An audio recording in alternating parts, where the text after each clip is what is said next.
নমস্কার, আমি মৌমিতা। গল্পকথার নতুন একটি ব্লগে আপনাদের সবাইকে স্বাগত। আজ 22শে জুন রবিবার, এখন বাজে সকাল 9:30। তৈরি হয়ে গেছি এক অন্য রকমের অভিজ্ঞতার সাক্ষী হতে।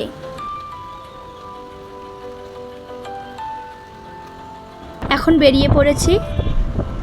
এই ভিডিওটা রাস্তায় যাওয়ার সময় তোলা। এখন আমরা এসে পড়েছি পল্লীমঙ্গল স্কুলে। এটা সম্পর্কে একটু বলি আপনাদেরকে, তবে হয়তো আপনারা একটু বুঝতে পারবেন। এই যেটা রথটা দেখছেন, এই রথ সম্পর্কে একটু বলি। আমি বেশি কিছু জানি না, যেটুকানি জ্ঞান অর্জন করতে পেরেছি বা শিখতে পেরেছি বা জানতে পেরেছি সেটুকুই আপনাদের সঙ্গে শেয়ার করছি।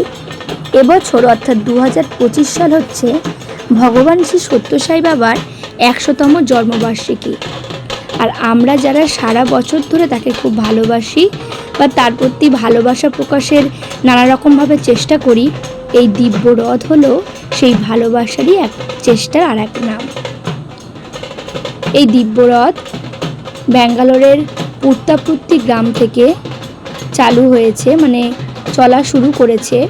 তারপর ভারতবর্ষের বিভিন্ন জেলায় সে অবস্থান করছে, কোথাও একদিন, কোথাও দুদিন, এইরকমভাবে বিভিন্ন জায়গায় বিভিন্ন সমিতিতে সমস্ত ভালোবাসার মানুষের কাছে তিনি পৌঁছে যাচ্ছেন। এবং আমাদের সৌভাগ্য যে আমরা তাকে দর্শন করতে পারছি, তার পদধূলিতে নমন করতে পারছি, মাথা ঠেকাতে পারছি। এই যে সৌভাগ্য বা এই যে সুযোগ তিনি করিয়ে দিয়েছেন, তার জন্য বাবাকে জানাই অসংখ্য অসংখ্য অসংখ্য ধন্যবাদ আমাকে এই সুযোগটা দেওয়ার জন্য। খুবই সৌভাগ্যবান বলে মনে হয় কিছু কিছু সময়। যাই হোক, রথ চলে এসেছিল। রথটাকে কিছুক্ষণের জন্য, অর্থাৎ রথ বলবো না, এটাকে আমরা বলবো প্রেম বাহিনী। তো সেই প্রেম বাহিনীকে আমরা কিছুক্ষণের জন্য এখানে অবস্থান করিয়েছিলাম। তারপর আমরা লাইনে দাঁড়ালাম। দাঁড়িয়ে এগিয়ে গিয়ে যখন আমাদের সময় এলো, বাবার চরণে ফুল দিয়ে মাথা ঠেকিয়ে বাবাকে ধন্যবাদ জানালাম এই দিব্য দর্শনের সুযোগ করে দেওয়ার জন্য। আপনারা একটু দর্শন করে নিন, আশা করি আপনারাও খুশি হবেন, আপনাদেরও ভালো হবে। সবাইয়ের মঙ্গল হোক এই কামনা করি।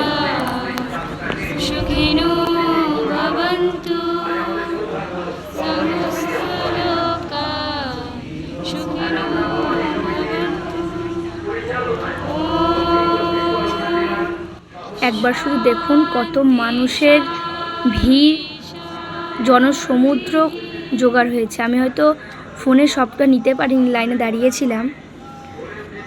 জানি না যারা যারা ভিডিও দেখবেন এর মধ্যে কজন সেখানে উপস্থিত ছিলেন। তো যাই হোক, যারা ছিলেন তারাই একমাত্র জানে যে বাবার ভালোবাসার টানে কত মানুষের ভিড়, কত মানুষের সমাগম সেই জায়গায় ঘটেছিল। সবই তার ইচ্ছা। সবাইকে বাবা আশীর্বাদ করুক, সবাইয়ের মঙ্গল কামনা করি। দাঁড়ান, আপনাদের একবার কাছ থেকে দেখা কিভাবে তার চরণে সবাই ফুল দিয়ে মাথা ঠেকিয়ে সেই আশীর্বাদ নিচ্ছে।